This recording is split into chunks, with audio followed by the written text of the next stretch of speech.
Bueno, entonces ahora sí, primera de Tesalonicenses, por favor. Primera carta de Pablo a los Tesalonicenses en el capítulo 4. Déjenme leer nuevamente la porción en la que estamos, del versículo 1 al versículo 8. ¿Ok? ¿Ya lo tienen ahí listo? Primera de Tesalonicenses, capítulo 4, del 1 al 8. Y dice la palabra de Dios en el versículo 1: Finalmente, amados hermanos, les rogamos en el nombre del Señor Jesús que vivan de una manera que le agrada a Dios, tal como les enseñamos. Ustedes ya viven de esta manera y los animamos a que lo sigan haciendo aún más, pues recuerdan lo que les enseñamos por la autoridad del Señor Jesús. La voluntad de Dios es que sean santos, entonces aléjense de todo pecado sexual. Como resultado, cada uno controlará su propio cuerpo y vivirá en santidad y honor, no en pasiones sensuales como viven los paganos que no conocen a Dios ni sus caminos. Nunca hagan daño ni engañen a otro creyente en este asunto teniendo relaciones sexuales con su esposa, porque el Señor toma venganza de todos esos pecados, como ya les hemos advertido solemnemente. Dios nos ha llamado a vivir vidas santas, no impuras. Por lo tanto, todo el que se niega a vivir de acuerdo con estas reglas no desobedece a enseñanzas humanas, sino que rechaza a Dios, quien les da el Espíritu Santo. Ahí está entonces el pasaje en el que estamos. La enseñanza de estos capítulos de esta carta, hermanos, a los creyentes de Tesalónica hace 2000 años más o menos, como lo hemos dicho, sin duda tienen aplicación para la vida de cada uno de los que estamos aquí. No pienses que esto nada más es algo que se escribió para personas de hace mucho tiempo y que no tiene nada que ver contigo o conmigo, porque no es así. Tiene mucho que ver con nosotros, que somos ahora, por la gracia de Dios, somos hijos de Dios. Mira, todos aquellos hombres y mujeres que han escuchado el mensaje del Evangelio y que lo han recibido, es decir, que lo han creído y se han identificado con Cristo Jesús, reconociéndolo como Señor y Salvador, son salvos por la gracia de Dios. Ahora, antes de continuar, déjame preguntar, ¿esa es tu condición? ¿Es esa tu condición? ¿Eres salvo? ¿Puedes decir sin lugar a duda que eres hijo de Dios? ¿Puedes decir sin lugar a duda que por la gracia de Dios has sido perdonado? ¿Has sido salvado? Si es así, qué bueno. Si es así, en tu caso hubo este proceso. ¿Alguien alguna vez a ti te habló del mensaje del Evangelio? ¿Alguien? Probablemente recuerdas quién te habló el mensaje del Evangelio. ¿Quién te hizo el llamado o la invitación para que te arrepintieras y reconocieras a Cristo Jesús como Señor y Salvador y te pusieras a cuenta de Él, a cuenta con Él?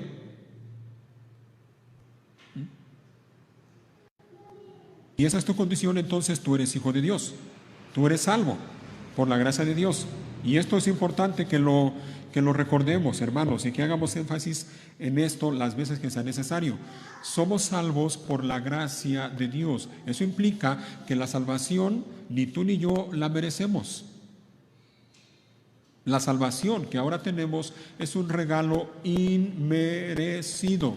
Dios nos lo ha dado porque Él ha querido, por gracia. Porque Dios quiso a ti y a mí perdonarnos y salvarnos por pura gracia.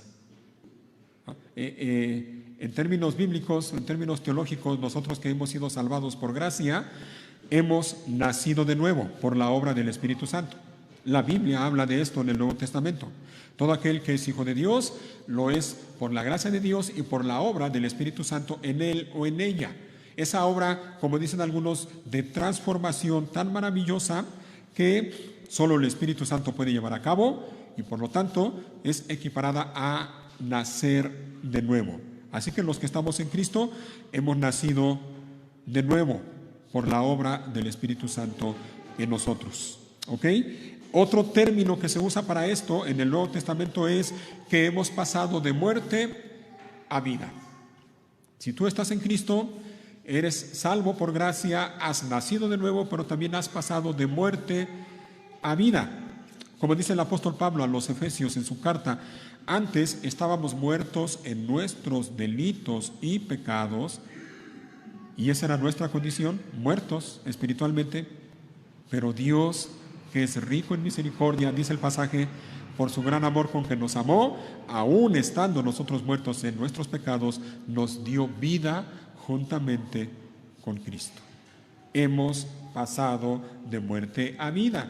Y otro término que se usa también para definir la condición del creyente es que hemos sido trasladados de las tinieblas a la luz admirable de Dios. ¿Recuerdan? Lo dice el apóstol Pedro en su primera carta. Nosotros que somos parte del pueblo de Dios, que hemos sido llamados de las tinieblas a la luz admirable de Dios. Y un término más que usa la Biblia para definir a aquellos que están en Cristo, que son hijos de Dios, es que han sido reconciliados con Dios por medio de Cristo. ¿Te fijas? Así que no se trata nada más de decir soy cristiano. El cristiano es aquel que ha sido salvado por la gracia de Dios, es aquel que ha pasado de muerte a vida, es aquel que ha nacido de nuevo, es aquel que ha sido trasladado de las tinieblas a la luz admirable de Dios, es aquel que ha sido reconciliado con Dios por medio de Cristo. Ya no son enemigos de Dios, ya no son, usando las palabras del apóstol Pablo a los Efesios, ya no son extraños ni desconocidos delante de Dios, ahora son ciudadanos de los santos y miembros de la familia de Dios. ¿Te fijas? Vuelvo y pregunto, ¿es esa tu condición? ¿Es esa tu condición? ¿Puedes decir que has pasado de muerte a vida? ¿Puedes decir que has sido reconciliado con Dios por medio de su Hijo Cristo Jesús? ¿Puedes decir que has nacido de nuevo? Y todas estas cosas, hermanos, implican una cosa más, transformación. La vida de la persona que ha experimentado todas estas cosas que ya mencioné es una vida transformada. Ahora, mencionando un término más para referirnos al creyente, ahora ese hombre o mujer que ha sido salvado por la gracia de Dios, ahora, como dice el apóstol Pablo en la segunda carta a los Corintios, ahora son nueva criatura. Las cosas viejas pasaron, dice el pasaje, y aquí todas son hechas nuevas. Estas cosas, hermanos, son las que identifican, son las que distinguen a los verdaderos creyentes, ¿te fijas? Y menciono todo esto porque, mira, es bien fácil decir soy cristiano. Y ustedes saben, a estas alturas hay mucha gente que anda por ahí diciendo soy cristiano, pero su vida no refleja estas cosas que he mencionado y que la palabra de Dios dice que son una realidad en aquellos que son hijos de Dios. La vida de los verdaderos creyentes, hermanos, es una vida transformada por el poder del Espíritu Santo en ellos, pero también es una vida guiada por el Espíritu de Dios, por el Espíritu Santo. Es el Espíritu Santo quien mora en los creyentes, quien produce en esos creyentes el deseo de hacer la voluntad de Dios y de vivir de una manera que le agrade a Dios. ¿Te fijas? Lo que Pablo le dice a los tesalonicenses es esto: les rogamos en el nombre del Señor Jesucristo que vivan de una manera que agrada a Dios. Y yo le ruego a Dios, hermanos, y desde este lugar, igual con la autoridad del Señor Jesucristo, yo les ruego a ustedes que vivan de una manera que le agrada a Dios.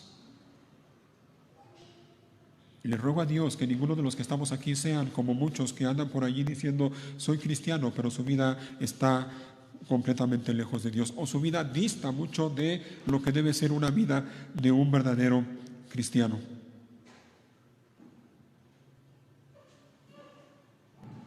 Si tú eres hijo de Dios, si tú entiendes que has sido salvado por la gracia de Dios, entonces el llamado de Dios para ti es es el mismo que el apóstol Pablo le hace a los creyentes de Tesalónica: vive de una manera que le agrada a Dios. Permite que tu vida sea guiada cada día, en todo momento, en todo lugar, en toda circunstancia, por el Espíritu de Dios que mora en ti.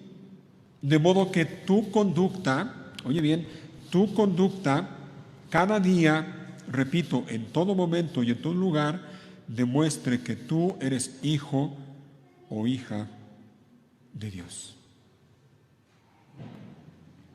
Así que en el pasaje que estamos viendo, el apóstol Pablo llama a los creyentes allá de Tesalónica, y mira, hermano, esto por consiguiente, repito, es también para nosotros.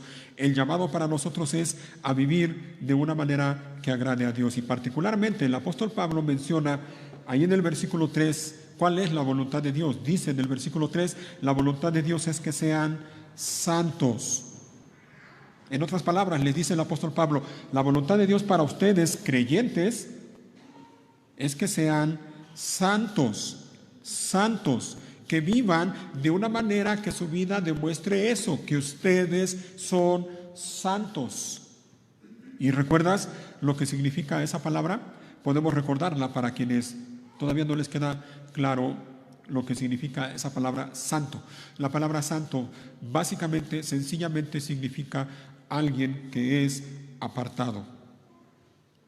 Hablando de que los cristianos somos santos, implica de que Dios nos ha apartado para Él, y eso implica entonces que nosotros debemos cada día esforzarnos para que con la ayuda de Dios podamos vivir también apartados de las cosas que son pecaminosas, cosas que ofenden a Dios y cosas que hacen daño a nuestra vida, pero al mismo tiempo vivir apartados para Dios.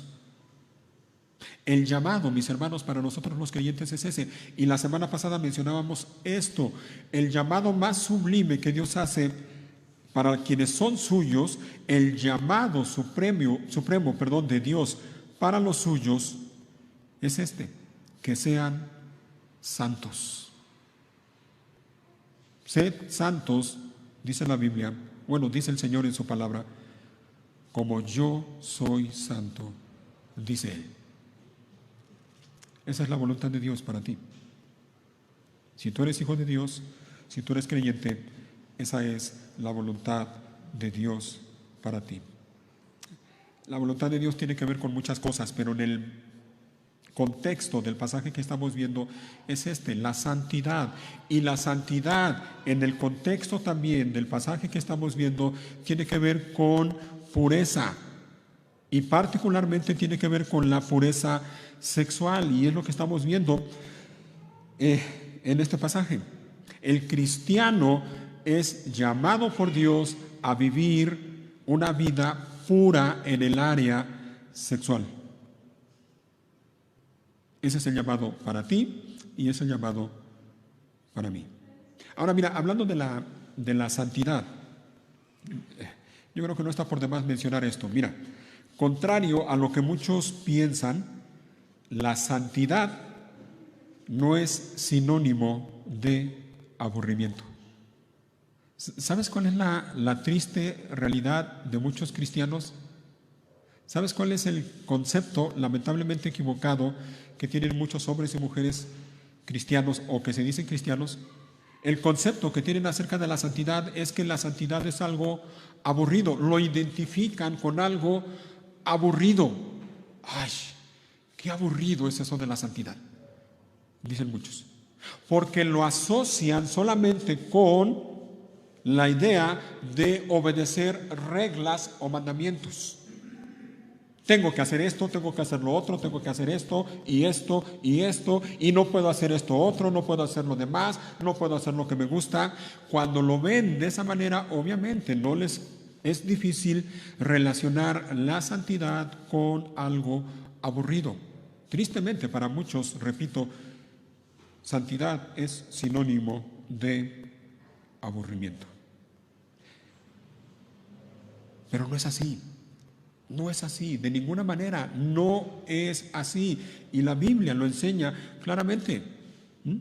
La santidad no es sinónimo de aburrimiento, de algo aburrido, no. Como ejemplo, mira, podemos recordar el Salmo número 1. ¿Recuerdas el Salmo 1? Bienaventurado. Bueno, la Reina Valera lo traduce así. Bienaventurado. ¿Sabes lo que significa esa palabra, bienaventurado? Dichoso, feliz, alegre. ¿Quién? ¿Qué es lo que dice el Salmo?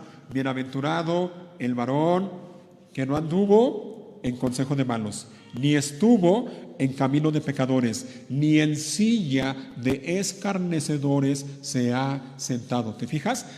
Bienaventurado, feliz, dichoso el hombre o la mujer que evita esas cosas, no anda en camino de pecadores, no se sienta con los escarnecedores. Y esa palabra escarnecedor significa alguien que se burla de Dios y de las cosas de Dios. La persona que se guarda de esas cosas y se mantiene alejado es una persona que va a vivir feliz, dichoso, alegre. ¿Te fijas? La santidad no es sinónimo de aburrimiento. Al contrario, la santidad es sinónimo de gozo, de alegría, de dicha.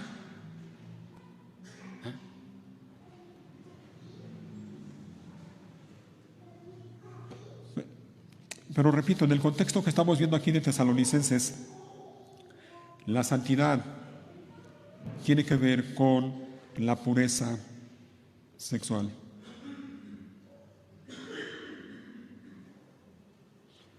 El llamado para los creyentes, claramente, no nada más en este pasaje, sino en otros también, es que vivan una vida sexual pura, sexualmente puros. Para eso el creyente está llamado a hacer, veíamos la semana pasada en estos primeros versículos, 3 cosas. Número 1, aléjate de todo pecado sexual. Número 2, cultiva el dominio propio en tu vida. Número 3, no hagas daño, no causes daño a otra persona, sea hombre o mujer, teniendo, dice el pasaje, teniendo relaciones sexuales, ya sea con su esposo, en el caso de que sea una mujer, o con su esposa, en el caso de que sea un hombre. No defrauden, no engañen, no hagan daño a nadie en esa área. Hermanos, para vivir de esta manera es indispensable una cosa: depender cada día de la guía del Espíritu Santo. Y como ya lo hemos comentado también, para vivir de esta manera es indispensable también saturar nuestra mente, nuestro corazón. Vaya, en la Biblia, la mente y el corazón son sinónimos. Muchas veces cuando la Biblia menciona la mente se está refiriendo al corazón, a lo que es uno, a lo que somos nosotros.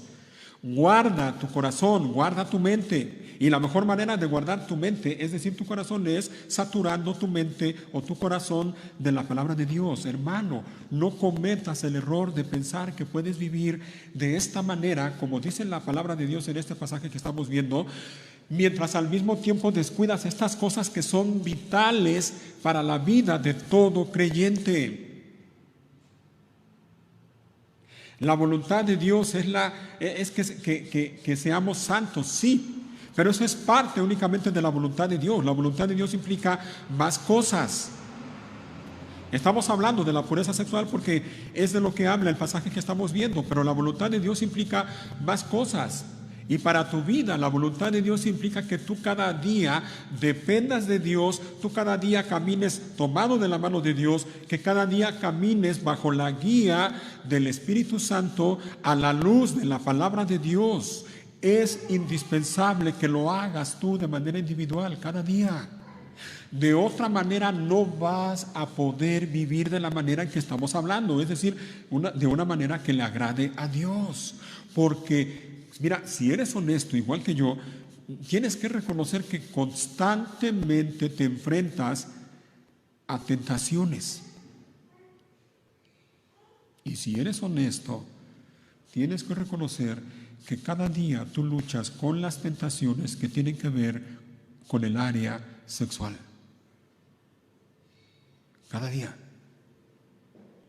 No vas a poder resistir la tentación cuando ésta se presente si no haces uso de los medios de gracia que Dios ha dejado disponibles para tu vida. Si no permites que el Espíritu Santo guíe tu vida, no vas a resistir. Y va a llegar el momento en que tú cedas ante la tentación. Si no alimentas tu mente de la palabra de Dios, no vas a poder resistir. Si descuidas el tiempo de comunión con Dios cada día, no vas a poder resistir. Si descuidas el tiempo de la lectura y la meditación de la palabra, no vas a poder.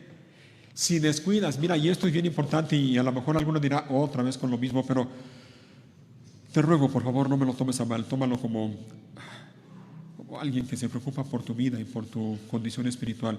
Si descuidas este tiempo de reunión, de congregarte cada semana con la iglesia para alabar a Dios y para oír la palabra de Dios hablándote a ti, me temo que no vas a poder resistir ante la tentación. Y no vas a poder alejarte de todo pecado sexual, como dice el pasaje. Desde el cielo, contra todos los que son pecadores y perversos, que tienen la verdad, que detienen la verdad con su perversión. Ellos conocen la verdad acerca de Dios, porque Él se la ha hecho evidente. Pues desde la creación del mundo, todos han visto los cielos y la tierra. Por medio de todo lo que Dios hizo, ellos pueden ver a simple vista las cualidades invisibles de Dios, su poder eterno y su naturaleza divina. Así que no tienen ninguna excusa para no conocer a Dios. ¿Te fijas? Lo que el apóstol Pablo está diciendo es, el ser humano en general no tiene excusa para no conocer a Dios o para decir que Dios no existe. Ellos conocen a Dios. La mano de Dios, el poder de Dios, la obra de Dios se ve claramente con las cosas creadas. O como dice la Biblia en el libro de los Salmos, los cielos cuentan la gloria de Dios y el firmamento anuncia la obra de sus manos. Ningún ser humano, óyelo bien, ningún ser humano tiene ningún motivo válido ni ninguna razón válida para decir Dios no existe. Porque las cosas invisibles de Dios, como su eterno poder y su deidad, se hacen claramente visibles por medio de las cosas hechas. Así que no tienen excusa. Ahora vamos a seguir leyendo. Mira, versículo 21. Es cierto, ellos conocieron a Dios. ¿Te fijas? Conocieron a Dios, pero no quisieron adorarlo como Dios ni darle gracias. En cambio, comenzaron a inventar ideas necias sobre Dios. Como resultado, la mente les quedó en oscuridad y confusión. Afirmaban ser sabios, pero se convirtieron en completos necios. Y en lugar de adorar al Dios inmortal y glorioso, rindieron culto a ídolos que ellos mismos se hicieron con forma de simples mortales, de aves, de animales de cuatro patas y de reptiles. Y aquí viene, mira, lo que quiero hacer notar. Versículo 24. Entonces Dios los abandonó para que hicieran todas las cosas vergonzosas que deseaban en su corazón. ¿Te fijas? Como resultado, usaron sus cuerpos para hacerse cosas viles y degradantes entre sí. Cambiaron la verdad acerca de Dios por una mentira y así rindieron culto y sirvieron a las cosas que Dios creó, pero no al Creador mismo, quien es digno de eterna alabanza. Amén. Por esa razón, Dios los abandonó a sus pasiones vergonzosas. Aún las mujeres se rebelaron contra la forma natural de tener relaciones sexuales y, en cambio, dieron rienda suelta al sexo unas con otras. Los hombres, por su parte, en lugar de tener relaciones sexuales normales con la mujer, ardieron en pasiones unos con otros. Los hombres hicieron cosas vergonzosas con otros hombres y, como consecuencia de ese pecado, sufrieron dentro de sí el castigo que merecían. Por pensar que era una tontería reconocer a Dios, Él los abandonó a sus tontos razonamientos y dejó que hicieran cosas que jamás deberían hacerse.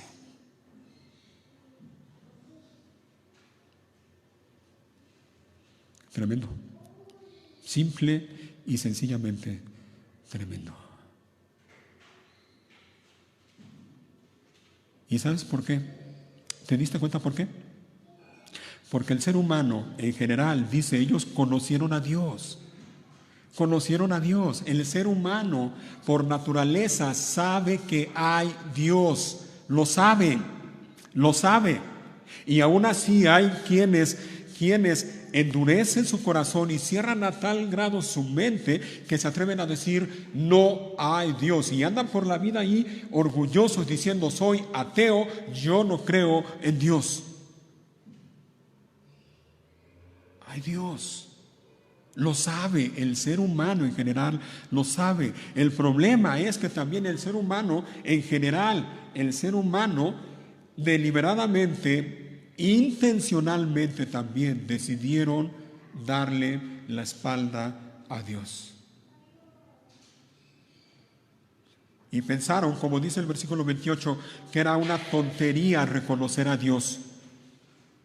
Se sintieron sabios, se sintieron inteligentes, dice el pasaje, pero al hacer eso estaban demostrando que eran unos completos necios. Y comenzaron a hacerse ídolos y comenzaron a adorar no al Creador, sino a las criaturas, a hacerse imágenes de animales, de cuadrúpedos, de hombres. Le dieron la espalda a Dios. Abiertamente, repito, conscientemente, deliberadamente, le dijeron a Dios en su cara, no queremos nada contigo. Hermanos, esa es la esencia del pecado. Esa es la esencia del pecado. Lo que hicieron Adán y Eva allá en el huerto del Edén cuando desobedecieron a Dios es eso. Directamente, bueno, en un sentido, le dijeron a Dios, no queremos tener que ver nada contigo. Y todos aquellos hombres y mujeres que quieren vivir su vida como ellos creen que es mejor, de esa manera, de una manera indirecta, si ustedes quieren, pero le están diciendo a Dios exactamente lo mismo. No quiero tener que ver nada contigo, no me interesa. Y algunos se burlan de Dios, blasfeman de Dios, insultan a Dios y todo lo que tiene que ver con Dios. Esa es la esencia del pecado, darle la espalda a Dios. Pero repito, llega un punto en la vida de las personas en que están tan endurecidos, tan llenos de altivez y de orgullo y de soberbia y de depravación y de cosas semejantes, que Dios se hace a un lado y los deja para que ellos vivan siguiendo los deseos de su corazón. ¿Te fijaste? En 3 ocasiones, en estos versículos que hemos leído aquí en Romanos, dice la Biblia, Dios los abandonó. Dios los abandonó. Dios los abandonó. Hermanos, lo que estamos viviendo en este tiempo, y lo estamos viendo más claramente alrededor de nosotros, es precisamente eso, una sociedad sin Dios, viviendo completamente sin Dios.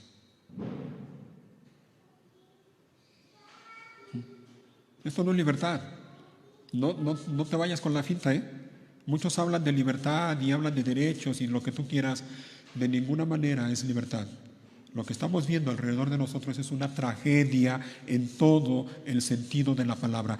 Gente que está viviendo su vida deliberadamente dándole la espalda a Dios y diciendo no queremos saber absolutamente nada de Dios, viviendo su vida como ellos creen. En pocas palabras y dicho de esta manera, mira, permíteme decirlo así, no me lo tomes a mal, espero que no se oiga muy feo, pero le están escupiendo en la cara a Dios.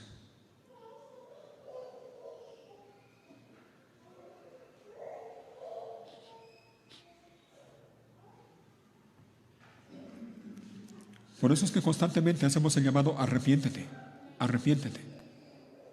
Y a veces la gente dice, ¿y yo de qué me tengo que arrepentir? De eso precisamente, de que le has estado dando la espalda a Dios.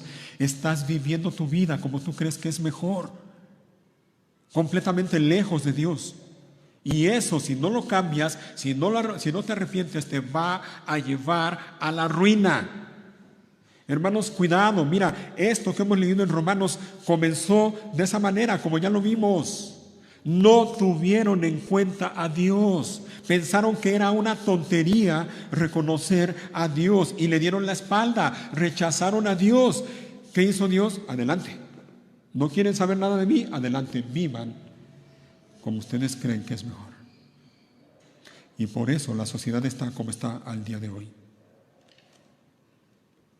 Cuidado, hermanos, a lo mejor ustedes dirán, bueno, ¿y todo esto que estamos viendo qué tiene que ver con lo que estamos viendo en Tesalonicenses? Bueno, regresa ahí a Tesalonicenses, por favor, y vamos a ver qué tiene que ver.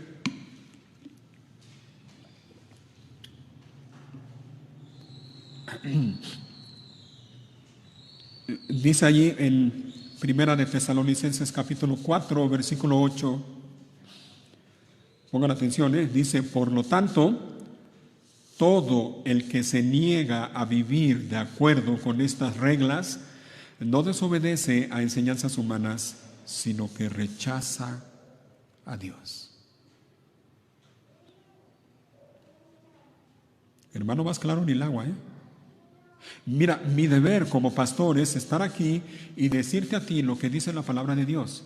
Dios nos llama a ti y a mí a vivir en santidad, y en el contexto que estamos viendo, ya lo mencioné, la santidad se refiere a pureza sexual. Aléjate de todo pecado sexual, aléjate, no tengas nada que ver con eso. Eso es la voluntad de Dios para tu vida, esa es la manera en que Dios quiere que tú vivas. Ahora, repito, mi responsabilidad es hacerte ver esto.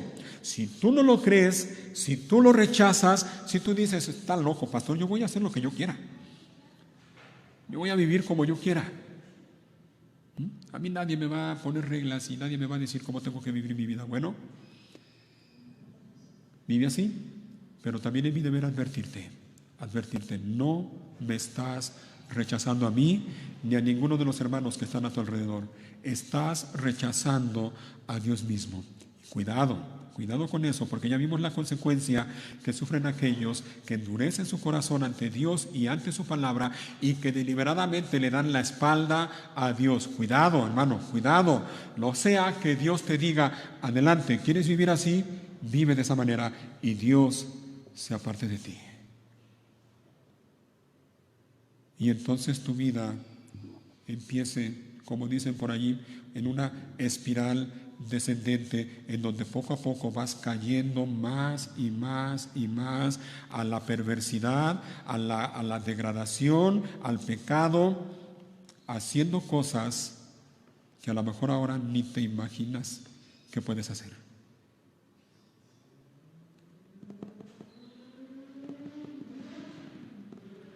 Repito, hay personas, y a mí por lo menos me ha tocado hablar con una de ellas, hay personas que han reconocido conmigo y dicen, ahora estoy haciendo cosas que hace algunos años ni siquiera me pasaban por aquí, por la mente. Es terrible, es terrible. Cuidado, no rechaces a Dios, no eches en saco roto esto no tiene que ver conmigo, no es que yo te esté echando pedradas y te esté diciendo cosas para que te sientas mal, no, bueno, aunque en un sentido sí espero que te sientas mal o que te sientas por lo menos incómodo y que pienses y medites y si el Espíritu Santo te está haciendo ver algún pecado que hay en tu vida, que recapacites, que lo reconozcas, que lo confieses delante de Dios y le digas, Señor, es cierto, estoy en pecado, perdóname, ayúdame, sálvame. Pero no, esto no es personal. Si tú no haces caso de esto, no tiene que ver conmigo, tiene que ver con Dios directamente. Estás rechazando a Dios. Y mi hermano, mi hermana, ay, dice la Biblia en la traducción de la Reina Valera, ay de los que rechazan a Dios. Ay de los que rechazan estas cosas que estamos viendo como la pureza sexual y se burlan de ella y dicen, no, yo voy a vivir mi vida como yo quiera y voy a vivir mi sexualidad cuando yo quiera, como yo quiera, con quien quiera, en el lugar que quiera, porque es mi vida y es mi cuerpo, dicen muchos. Ay de ellos. Ay de los que rechazan estas cosas y se burlan de ellas. Ay de los que rechazan a Dios. Y en palabras del profeta Isaías, allá en el libro de Isaías, no lo busquen, Pero dice Isaías en el capítulo 5, versículo 20, ay de los que a lo malo le llaman bueno. Ay de los que a lo bueno le llaman malo. Ay de los que hacen de la luz tinieblas y de las tinieblas luz, que ponen lo amargo por dulce y lo dulce por amargo. Y mira cómo dice enseguida, dice, por tanto, como la lengua de fuego consume el rastrojo y la llama devora la paja, así será su raíz como podredumbre y su flor se desvanecerá como polvo, porque desecharon la ley del Señor de los ejércitos celestiales, han despreciado la palabra del Santo de Israel. Ese es el destino de aquellos que se burlan de Dios y de las cosas de Dios, y que a lo malo le llaman bueno y a lo bueno le llaman malo. ¿Quieres saber cuál es el destino de aquellos que rechazan a Dios? ¿Quieres saber cuál es el destino de aquellos que rechazan estas cosas que estamos viendo y aún se burlan de ellas? Aparte de lo que ya leímos en Romanos. Mira, por ejemplo, dice la Biblia en Hebreos 13, honren el matrimonio y los casados manténganse fieles el uno al otro. ¿Te fijas? Pureza sexual. Así que para ti que estás casado, el llamado es cumple tus votos matrimoniales, esas promesas que hiciste delante de Dios y delante de muchos testigos el día de tu boda, cúmplelas. Dice Dios aquí en su palabra, honren el matrimonio y los casados manténganse fieles el uno al otro. Pero no es todo lo que dice. Dice, con toda seguridad Dios juzgará a los que cometen inmoralidades sexuales y a los que cometen adulterio. Con toda seguridad, Dios los juzgará.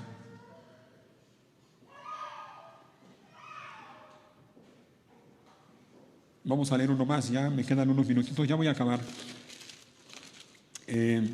Busquen, acompáñame a buscar sí. Primera de Corintios, capítulo 6. Primera carta a los Corintios, capítulo 6.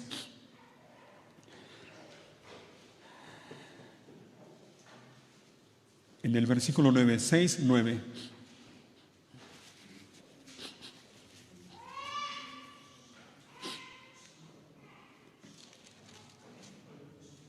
Primera de los Corintios 6, 9. Y también el versículo 10 dice así: ¿no se dan cuenta de que los que hacen lo malo no heredarán el reino de Dios? Los que hacen lo malo, y todavía no menciona algunos pecados en particular, así nada más.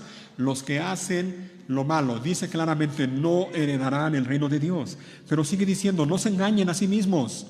Los que se entregan al pecado sexual o rinden culto a ídolos o cometen adulterio o son prostitutos o practican la homosexualidad o son ladrones o avaros o borrachos o insultan o estafan a la gente, ninguno de esos heredará el reino de Dios. Ninguno. ¿Te fijas? Es una herencia. El reino de Dios es una herencia. Y sabes una cosa, mira, tú lo sabes. La herencia, ¿para quién es la herencia? Para los hijos. La herencia es para los hijos. Pero quienes viven entregados al pecado, quienes viven entregados a pecados como los que hemos leído aquí, ellos al vivir de esa manera están dando evidencia de que no son hijos de Dios. Y si no son hijos de Dios, entonces no pueden heredar el reino de Dios. La herencia no es para ellos porque no son hijos de Dios.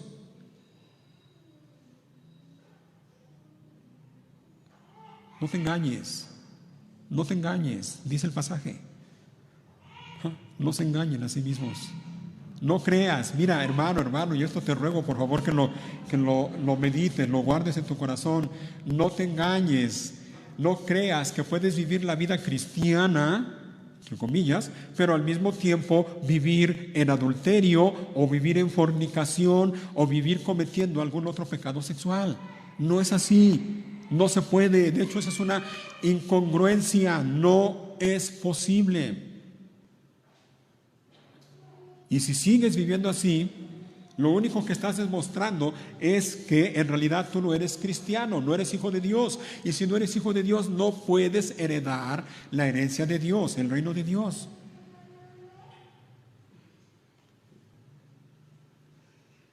El castigo para los que viven entregados al pecado, lo hemos visto claramente en este pasaje.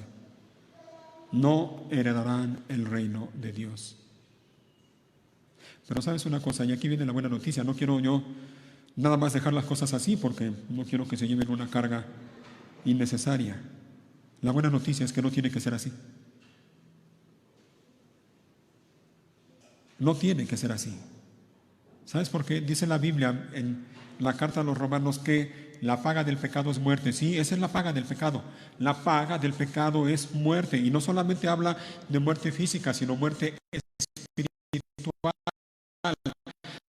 Pasar la eternidad completamente lejos de Dios.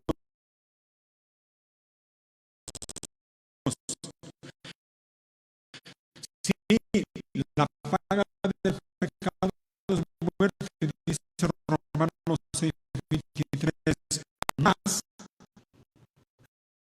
la dádiva de Dios está en Cristo Jesús, Señor nuestro. Esa es la buena noticia. El regalo de Dios es vida eterna en Cristo Jesús.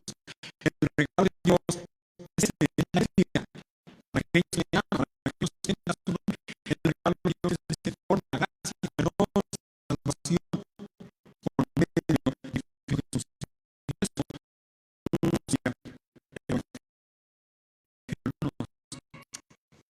El Evangelio es un mensaje, anuncia perdón, anuncia misericordia, anuncia gracia, anuncia salvación por medio de Cristo.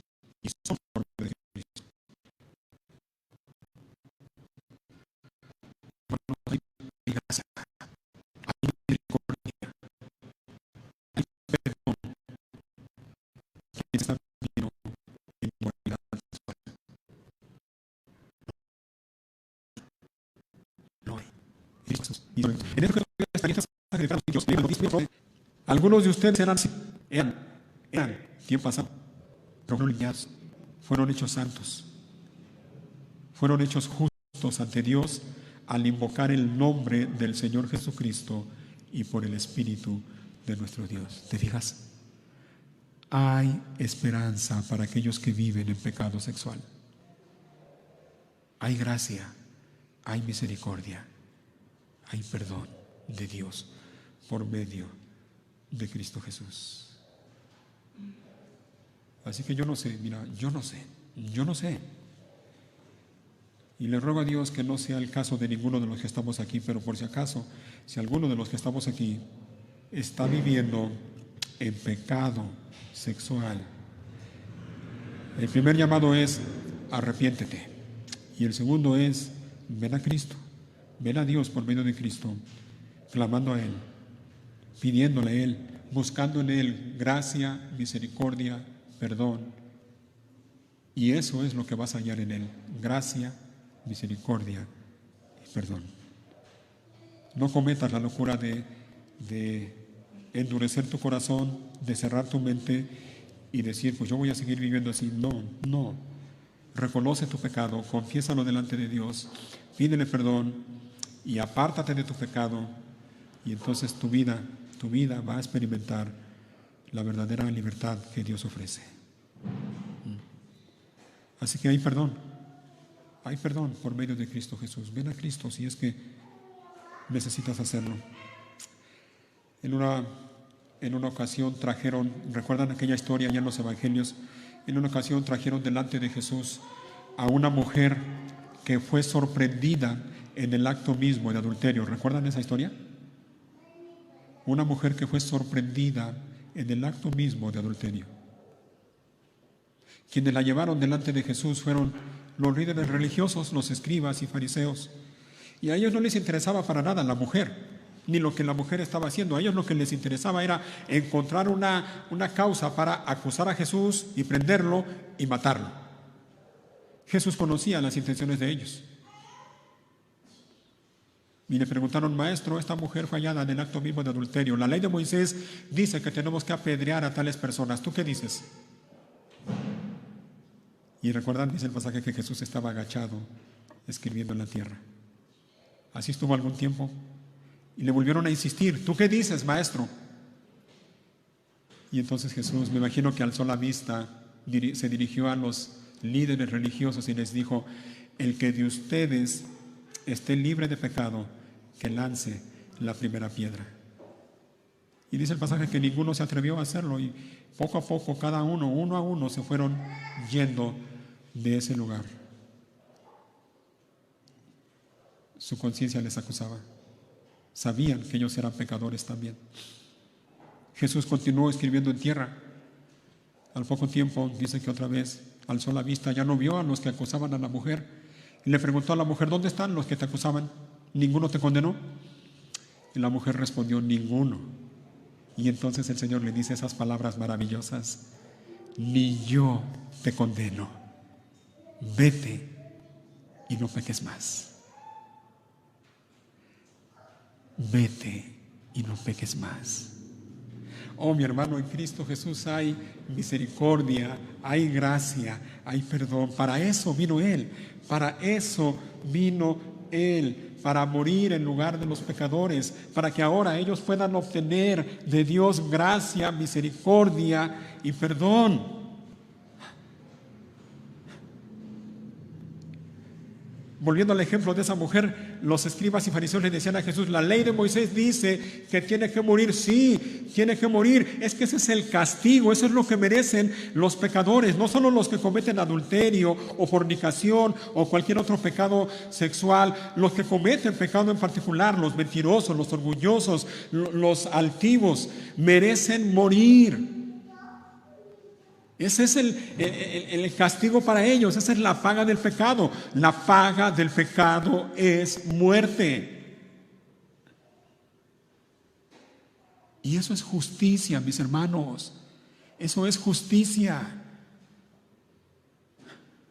Cuando leemos esas palabras y dicen: la persona fue hallada en adulterio y tiene que morir, hay personas que dicen: oye, eso es exagerado, ¿no? ¿Cómo? Pero no, mi hermano, eso es justicia, la justicia de Dios, porque la paga del pecado es muerte. El pecador merece morir. Ahora, para eso vino Cristo, para morir en lugar de los pecadores. En la cruz Él murió en tu lugar y Él murió en mi lugar. En la cruz Él fue tratado como un adúltero, como un fornicario. En la cruz Él fue tratado como un pecador de lo más vil, como un pecador depravado.